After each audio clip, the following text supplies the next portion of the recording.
So I'm on my way out to my brother's house to work on the temporary power. This video is going to show how you would install temporary power from your meter to your house location underground. And we'll walk you through what that looks like.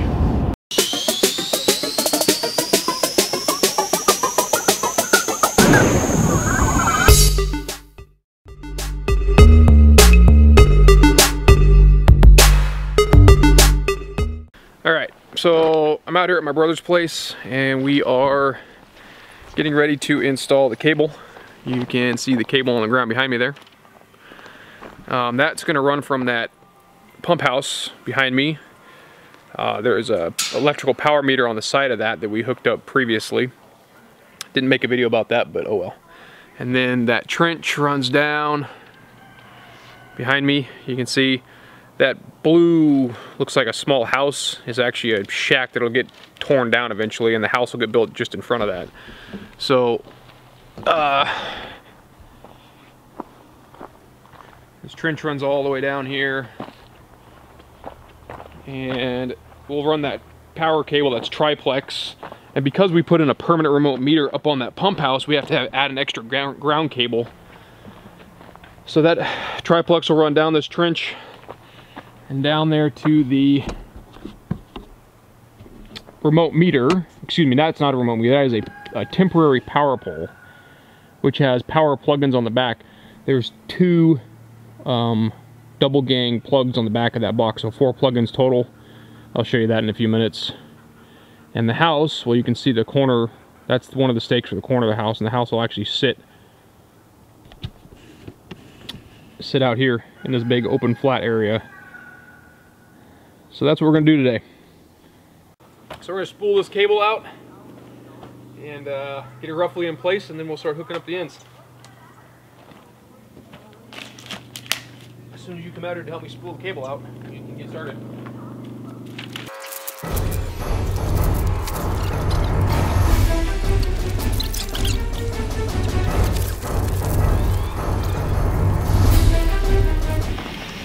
Oh God, I'm going to have a heart attack.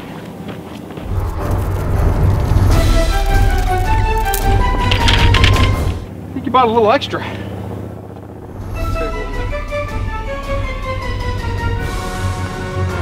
Yeah, you bought a little extra. That's okay. Okay.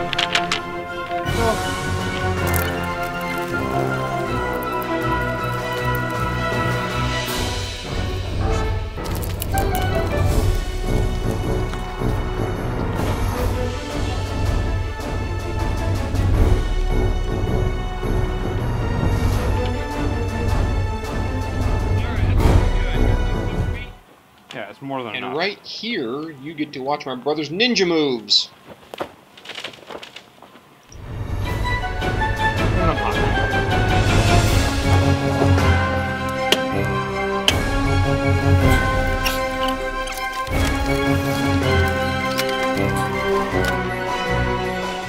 Okay, so you saw him turn the breakers off.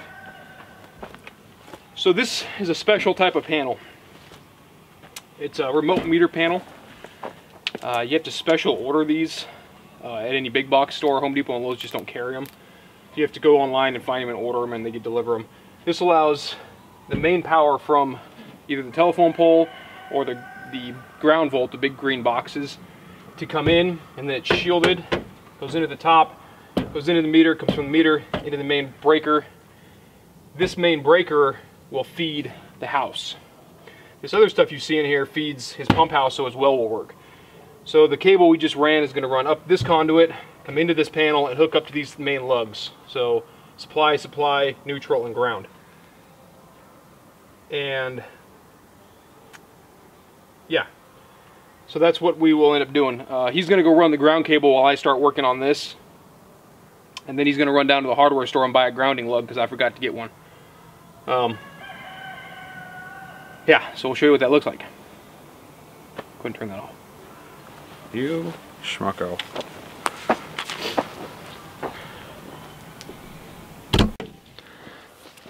So right now my brother's trying to cram that triplex up a conduit into the panel.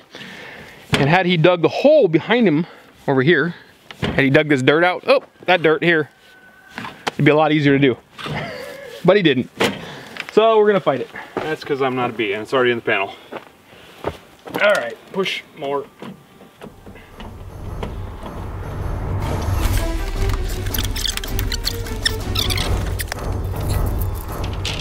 So what you've got here is you've got these two bigger, this is triplex cable you buy at Home Depot or Lowe's. You've got the two supplies, right? The two black lines, and then you got this line with the yellow mark on it. Yellow goes to the neutral, right? So these go to your main breaker, your 200 amp service here. And then the yellow mark is your neutral, goes here. And this ground cable, because it's a remote meter, is required to bond the house to the meter. So we have to run this extra cable, which will go into the ground bar here, which we're going to cram up inside of there in a second. Can you explain to them why you know to put this ground cable in now? When I built my house, I did the same thing. I put a remote meter in, and I didn't pay attention to the fact that I had to bond my meter to my house. So I had to go back and dig up my conduit and dig up my cable and add a ground cable, and it was very, very painful. Took a while, and yeah, it was a lesson hard learned. All right, cram that thing up in there.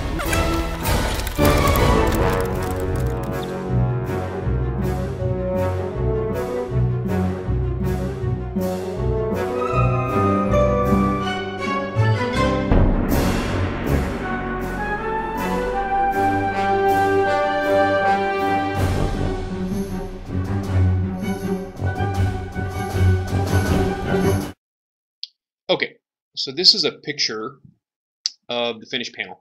I didn't get a video of this, so I took a picture after the fact.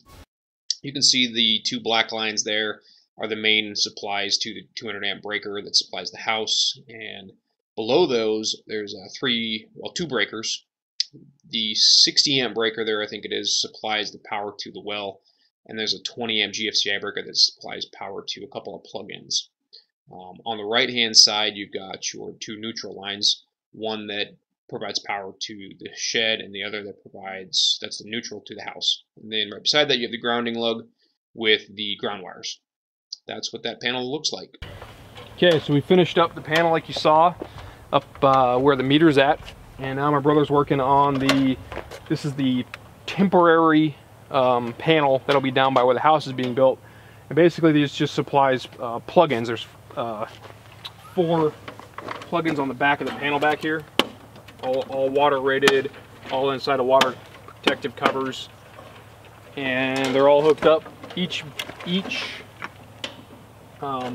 plug, each box is on a separate breaker, so that when the guys are out here building the house, they can use, you know, a table saw or a chop saw that draws a huge amount of current on startup usually, and it doesn't trip the breakers. So there's two 20 amp GFCI breakers inside of here. They go to water rated plugins on the back of the panel. Once we get it inspected, we'll backfill all these trenches and we'll backfill over the top of the hole, so this will just be nice and out here and ready for him to have his guys start building the house. So what he's doing is he's making the panel look a little prettier than it did, getting the wires looking real nice, and then we'll install the ground line, the neutral line, which is the one with the yellow like I was saying before, and then the two black ones, which are the power supplies that come from the meter up by the pump house. We'll get that all installed, and inspector should be out in a couple hours, and he'll take a look at it and we'll be good to go. One thing, when I installed this last time, I had I'll show you. I had this style GFCI breaker, and this is a square D breaker. Now it fits in a GE panel, however it's preferred to have GE breakers and GE panels and square D breakers and square D boxes and so on and so forth. Some breakers are different style connectors on the back, so you got to make sure you get the right ones. Some work in other GE breakers usually work in Simmons panels, and Simmons breakers usually work in GE panels. But ideally you want the same type of breaker in the same type of panel you have. So we'll get all this wired up and we'll show you what that looks like. Ta-da. Okay, so we're done with the panel down here. And as my brother points at stuff, I'll explain what it is. So that is the main breaker. And those have 2 of the main lines coming in, the 2 power supply lines on each side. And it's required that the lines are aluminum, so you're required to put this stuff on there. If the camera will focus. Oop, there it is. OxyGuard. Prevents oxidation. So that's on all the aluminum connections. So that's on the 2 main lines. Then you have the neutral line going in the neutral bar. And then we added a ground line. That's this line that comes in here and it kind of comes up and loops over. And actually, we added a ground lug, a large ground lug to the ground bar on this side that you can't see. So all those are in. We have 2 GFCI breakers, which are installed, that feed 4 plugins on the other side. 2 plugins per breaker. We're going to put this back on. We're going to go turn on the main power, and we're going to come down here with my little electrical tester, which is this guy right here.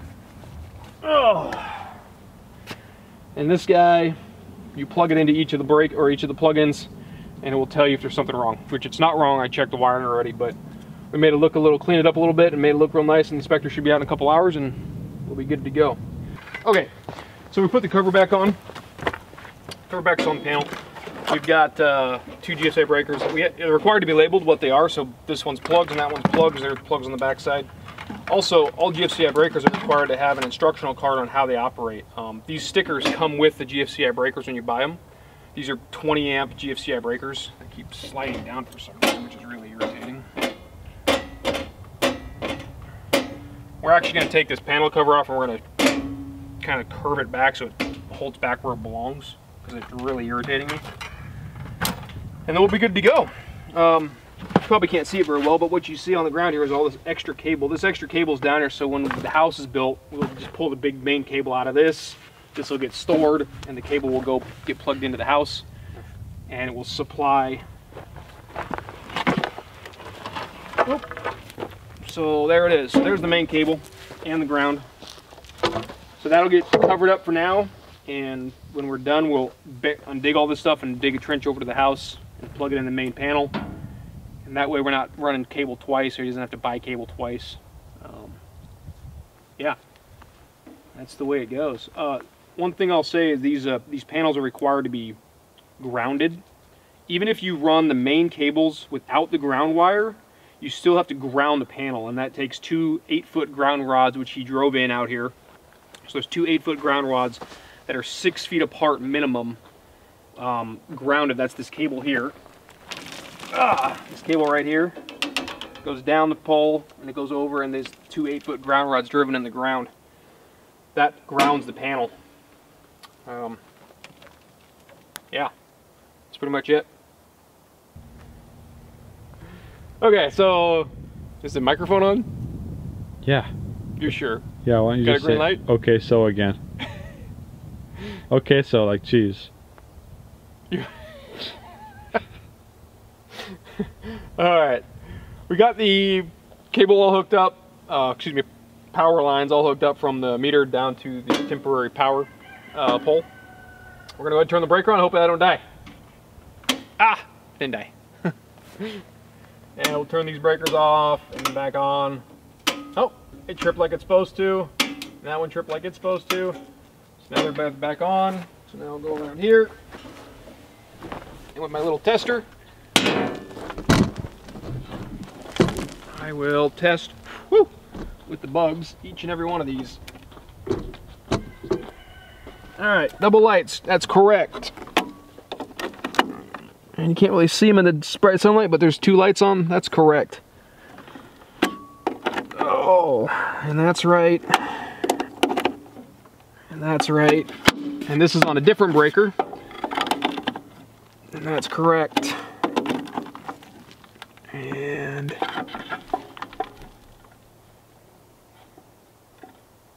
uh-oh. Uh-oh.